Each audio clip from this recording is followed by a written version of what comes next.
ડ્રગ્સના 7 કેસમાં 4 વર્ષથી નાસ્તો ફરતો આરોપી ઝડપાયો. પોલીસે કુંભ યાત્રીના વેશમાં યુપીથી દબોચ્યો. No drugs in Surat city અભિયાન અંતર્ગત માદક પદાર્થોની હેરાફેરી કરનારા સામે લાલાંગ કરવામાં આવી રહી છે. ત્યારે નાર્કોટિક્સ ડ્રગ્સના 7થી વધુ ગુનામાં છેલ્લા 4 વર્ષથી નાસ્તા ફરતા આંતરરાજ્ય ડ્રગ્સ માફિયા મોહમ્મદ લઈક યુસુફ શેખને ઉત્તર પ્રદેશથી કુંભ યાત્રીના વેશમાં પોલીસે દબોચી લીધો છે. આરોપી ઝડપાઈ જતા ડ્રગ્સ રેકેટનો પર્દાફાશ થયો છે. દબોચાયેલો આરોપી મુંબઈ, મહારાષ્ટ્રથી ડ્રગ્સનું નેટવર્ક ઓપરેટ કરતો હતો. ત્યારથી સુરતના અલગ અલગ પેડલરોને ડ્રગ્સ સપ્લાય કરતો હતો, જેથી ક્રાઇમ બ્રાન્ચની ટીમે મુંબઈ ખાતે તપાસ હાથ ધરી હતી. જોકે શાતિર આરોપી ત્યાંથી નાસી ગયો હતો. બાદમાં કર્ણાટક, તેલંગાણા અને ઉત્તર પ્રદેશ ફરતો હતો. છેલ્લા 8 માસથી ટીમો તેને ઝડપી લેવા પ્રયત્ન કરતી હતી. મોહમ્મદ લઈક યુસુફ શેખ છેલ્લા એકાદ માસથી ઉત્તર પ્રદેશના આંબેડકર નગરમાં છુપાયો હોવાની બાતમી મળી હતી, જેથી છેલ્લા 2 અઠવાડિયાથી પોલીસની ટીમ કુંભ મેળાના યાત્રાળુના છુપા વેશ ધારણ કરી આરોપીના ઘરની આસપાસ ફરી રહ્યા હતા, જેથી આરોપીને ઝડપી લઈ સુરત લાવવામાં આવ્યા છે. આરોપી સામે સુરતના અલગ અલગ 7 કેસ નોંધાયેલા છે.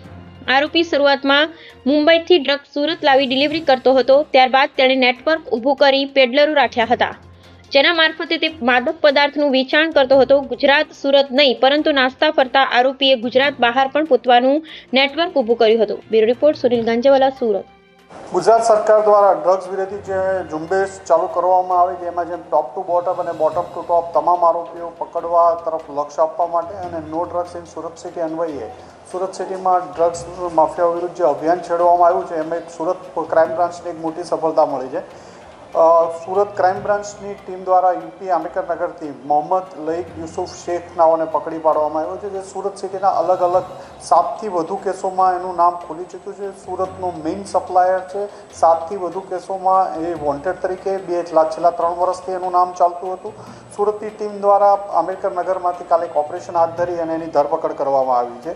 અને આના પોલીસે જ્યારે સૌથી પહેલાં 2022માં અમરોલી કોસાડ આવાસમાં મુસ્તાક અબ્બાસ પટેલ, કુતબુદ્દીન ખાન અને આબેદ ઉર્ફે હસન શમાની 133 ગ્રામ ડ્રગ્સ સાથે જ્યારે ધરપકડ કરવામાં આવી હતી, એ જ કેસમાં મોહમ્મદ લઈકનું નામ પહેલીવાર પોલીસના ધ્યાનમાં આવ્યું હતું. ત્યારબાદ સારોલી ચેકપોસ્ટ ઉપર એક કેસ કરવામાં આવ્યો હતો. 800 ગ્રામ જેટલું એમડી મળી આવ્યું હતું. એમાં પણ સપ્લાયર તરીકે લઈકનું નામ સામે આવ્યું હતું. ત્યારબાદ ક્રાઇમ બ્રાન્ચની ટીમ દ્વારા 2024માં મોહમ્મદ તોકીરને ઉધના દરવાજા પાસેથી પકડી આવવામાં આવ્યું હતું. એમાં અનીસ મામુ અને અનીસ મામુ પછી ફરીથી પાછું લઈકનું નામ ધ્યાનમાં આવ્યું હતું. ડીસીબી પોલીસ સ્ટેશનનો તે 2024નો બીજો કેસ છે. રાબિયા બીબી અને શફીફ ખાન, જે 252 ગ્રામ એમડી સાથે રેલવે સ્ટેશનની બહાર મુંબઈથી સપ્લાય કરવા આવતા પકડી પાડેલ. એમાં પણ અનીસ લઈકનું નામ આવ્યું હતું. આ ઉપરાંત સુરત ક્રાઇમ બ્રાન્ચ દ્વારા એક જ દિવસમાં જે 5 કેસ કરવામાં આવ્યા હતા અલગ અલગ પોલીસ સ્ટેશનોમાં, રાંદેર, પાલ, અઠવા, અલગ અલગ જગ્યાએ, એમાં પણ લઈકનું નામ આવ્યું હતું. લઈક ઓછા 7થી વધુ કેસોમાં એનું નામ ખુલી ચૂક્યું છે. આ ઉપરાંત હજી પણ 2 કેસમાં એનું નામ ખુલવાની શક્યતા રહેલી છે.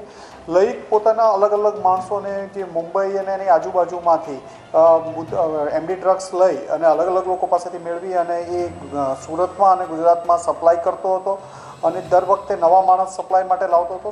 સૌથી પહેલાં લઈક પોતે ડિલિવરી માટે આવતો હતો, પણ જ્યારે 2022માં લઈકનું નામ ખુલી જતાં એમણે પોતાના માણસોને મોકલવામાં ચાલુ કર્યું હતું અને સુરતમાં એનું નેટવર્ક ખૂબ સારું હતું કે અલગ અલગ જગ્યાએ સપ્લાય કરવામાં અલગ અલગ 8થી 9 કેસોમાં પકડાઈ જતા અને સુરત પોલીસની વારંવાર મુંબઈ ને એની જગ્યાએ તપાસ કરતા એણે 2022માં મુંબઈ છોડી દીધા બાદ તેલંગાણા, કર્ણાટક અને લાસ્ટમાં યુપી આંબેડકર નગર પોતાના વતનના આજુબાજુના ગામોમાં રહેતો હતો. ક્રાઇમ બ્રાન્ચને ઘણી મહેનત પછી અને ઘણા દિવસની પ્રયત્ન પછી મળી આવ્યો હતો.